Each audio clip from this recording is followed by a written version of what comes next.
ছোটবেলা থেকে প্রত্যেকদিন বিকেলবেলা ছাদে যাই ফুলের টবে পানি দেওয়ার জন্য। গাছ আমার অনেক ভালো লাগে।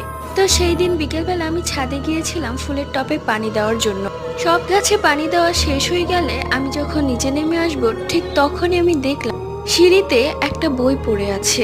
বইটা খুব অদ্ভুত ছিল। বইয়ের নাম ছিল ব্ল্যাক ম্যাজিক। আমি আবারও বইটা নিয়ে ছাদে উঠলাম, ছাদের দোলনায় বসলাম এবং বইয়ের পাতাগুলো এক দু পাতা করে উল্টে পাল্টে দেখতে লাগলাম। এটা একটা কালো জাদুর বই। কিভাবে শয়তানকে আগমন করা হয় এটাই সেই বই। এখানে সবকিছুই লেখা আছে। মজার ছলে সেখানে যেগুলো লেখা ছিল আমি সেগুলো পড়তে লাগলাম। মুহূর্তের মাঝে একটা গরম বাতাস আমার গায়ে লাগে। এরপর আমার আর কিছুই মনে নেই। যখন আমার জ্ঞান ফিরে তখন আমার মা বলছিল আমি নাকি খুব উল্টাপাল্টা আচরণ করছিলাম। মাথায় হাত দিয়ে দেখলাম আমার মাথাও ফেটে গেছে।